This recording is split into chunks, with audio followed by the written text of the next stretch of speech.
સભ્યોની નિમણૂક કરવામાં આવી। એ સભ્યો કેવા કે જેમને આપણે તજજ્ઞો નિષ્ણાંતો કહી શકીએ, રાષ્ટ્રીય આગેવાનો કહી શકીએ। એ બંધારણ સભાના પ્રમુખ એટલે ડૉક્ટર રાજેન્દ્ર પ્રસાદ અને એની કોર કમિટી, મહત્ત્વની સમિતિ એટલે મુસદ્દા સમિતિ, એના ચેરમેન ડૉક્ટર બાબા સાહેબ આંબેડકર। બંધારણ સભા સાથે કચ્છનું કનેક્શન જોઈએ તો એના બે સભ્યો પ્રોફેસર કેટી શાહ માંડવી, મહાન અર્થશાસ્ત્રી, અને ભવનજીભાઈ અર્જન કિમજી જે પાછળથી 10 વર્ષ સુધી લોકસભાના સભ્ય રહ્યા, એ બંધારણ સભાના સભ્ય। અને જે મુસદ્દા સમિતિ બની એમાં ગુજરાતનું કનેક્શન જોઈએ તો કનૈયાલાલ માણેકલાલ મુનશી એ સમિતિના સભ્ય।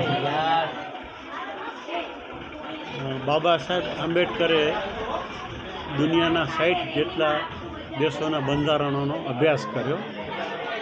મુસદ્દા સમિતિમાં એ બધા બંધારણોની તલસ્પર્શી ચર્ચા થઈ અને છેવટે 26મી નવેમ્બર 1949 એ દિવસે બંધારણ સભાના સભ્યોએ એ બંધારણ ઉપર હસ્તાક્ષર કર્યા અને 26મી જાન્યુઆરી 1950 એ દિવસે બંધારણનો અમલ થયો।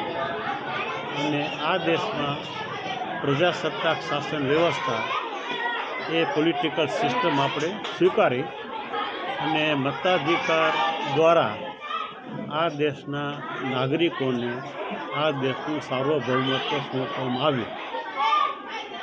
આપણે વખતો વખત સમાચારો સાંભળતા હોઈએ છીએ, સમાચારો વાંચતા હોઈએ છીએ કે દુનિયાના જુદા જુદા દેશોમાં વખતો વખત